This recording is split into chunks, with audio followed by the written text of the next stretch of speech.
आपका personal year 2025 कैसा रहेगा? How will be your personal year 2025? आप देख रहे हैं शशि वाजपेयी की प्रस्तुति पावर ऑफ डिजिट्स, अंकों की शक्ति। आप सभी को नव वर्ष 2025 की शुभकामनाएं। आप सभी का अंकों की शक्ति में स्वागत है। मित्रों, शशि वाजपेयी का अभिवादन स्वीकार कीजिए। मित्रों, हम बात करते हैं कि आपका पर्सनल ईयर 2025 कैसा रहेगा। मित्रों, 2024 समाप्त हो गया है और हम सभी 2025 में प्रवेश कर चुके हैं। यदि आप 2025 के प्रत्येक अंक को जोड़े 2 + 0 + 2 + 5 = 9, अर्थात 2025 का एकल अंक 9 आता है। अंक विज्ञान में 9 का अर्थ है पूर्णता, इसलिए 2025 को हम पूर्णता का वर्ष कह सकते हैं। अंक विज्ञान में 1 से लेकर 9 तक अंक प्रयोग किए जाते हैं। वर्ष चक्रों की 9 वर्ष की एक साइकिल होती है, फिर पुनः अंक 1 से लेकर 9 तक की साइकिल प्रारंभ होती है। अतः हम कह सकते हैं वर्ष 2017 को प्रारंभ हुई 9 वर्षों की साइकिल का यह अंतिम वर्ष है।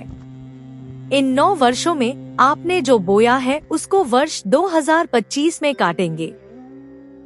आप कैसे निकालेंगे अपना पर्सनल ईयर अर्थात व्यक्तिगत वर्ष? एक कॉपी और पेन रेडी कर ले और हमारे साथ आप अपना पर्सनल ईयर अर्थात व्यक्तिगत वर्ष निकालिए। सर्वप्रथम आप अपनी जन्म तिथि को लिखें। जैसे एक व्यक्ति की जन्म तिथि 29 अक्टूबर 1994 है। अब आप अपनी जन्म तिथि का दिनांक, महीना ले और वर्ष 2025 लीजिए और इन सभी का एकल अंक निकालिए। 2 + 9 + 1 + 0 + 2 + 0 + 2 + 5 = 21, अर्थात डेट, मंथ और करंट ईयर का योग 21 आ गया। अब 21 का एकल अंक 2 + 1 = 3, अर्थात 3 आया। अंक 3 इस व्यक्ति का पर्सनल ईयर या व्यक्तिगत संख्या होगी। आपने अपना व्यक्तिगत वर्ष या पर्सनल ईयर निकाल लिया। अब आप और हम देखते हैं वर्ष 2025 हमें क्या क्या देने जा रहा है। अंक ज्योतिष के अनुसार 1 से 9 के बीच का प्रत्येक अंक आने वाले वर्ष के लिए अद्वितीय ऊर्जा और मार्गदर्शन लेकर आता है। जो लोग 2024 के नतीजों से पूरी तरह संतुष्ट नहीं हैं, उनके लिए 9 नंबर का मतलब सकारात्मक है। जीवन के नए चरण की तैयारी के लिए उन चीजों को छोड़ना जरूरी हो सकता है जो अब आपके काम नहीं आ रही हैं, चाहे वह करियर में बदलाव हो या किसी रिश्ते को खत्म करना। हालांकि इस तरह के बदलाव असहज हो सकते हैं, लेकिन निश्चिंत रहें, आने वाले समय में बेहतर चीजें भी होंगी। अब हम बात करते हैं पर्सनल ईयर या व्यक्तिगत संख्या की। पर्सनल ईयर 1, व्यक्तिगत वर्ष 1, एक नई शुरुआत, नए विचार।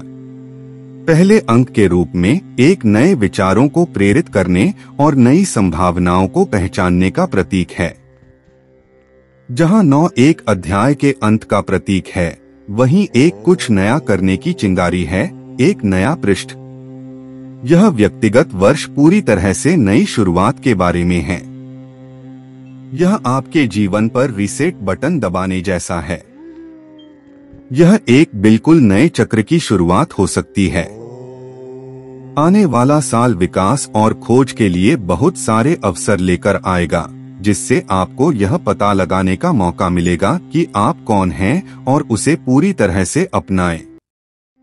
व्यक्तिगत संख्या के प्रारंभ में नंबर 1 नंबर ही होता है। सूर्य जिसके स्वामी हो उसे लीडर होने कोई अतिशयोक्ति बात नहीं है। नंबर 1 अथॉरिटी भी है। नंबर 1 होना रिस्पॉन्सिबल है। चूंकि पर्सनल ईयर आपका 1 है, तो आपको अथॉरिटी भी मिलती है। यदि आपका प्रमोशन होना है तो वह भी इस पर्सनल ईयर में हो जाएगा। रुके हुए सभी कार्य आपके बनेंगे। नंबर 1 नई शुरुआत का नंबर है, अतः आपके कामों की न्यू बिगिनिंग भी होगी, जैसे शादी होना, रिलेशनशिप में आगे बढ़ना।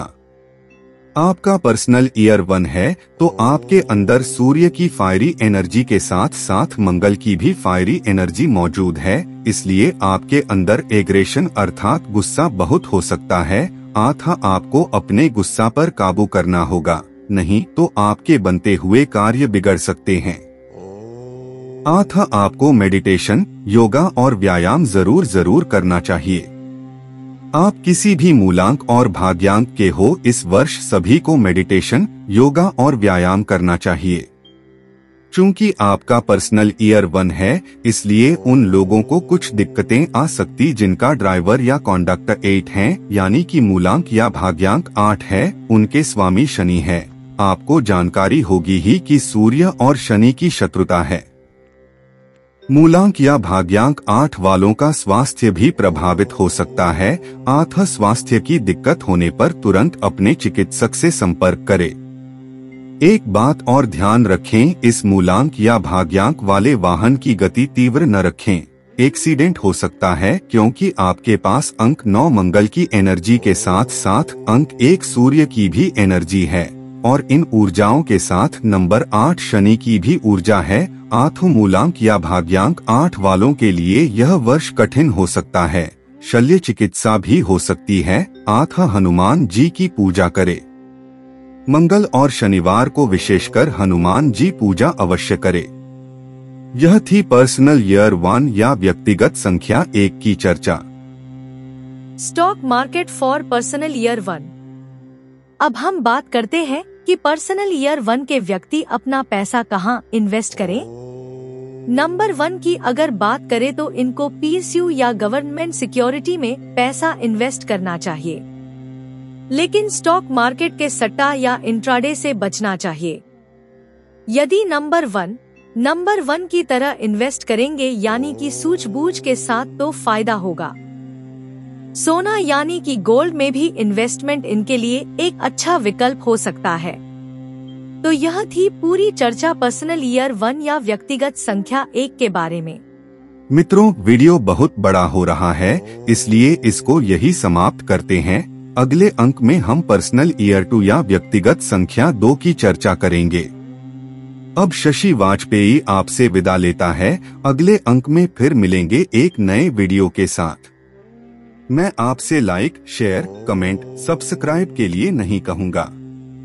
यदि आपको वीडियो अच्छा लगा होगा तो निश्चित ही आप लाइक, शेयर, कमेंट, सब्सक्राइब करेंगे। धन्यवाद।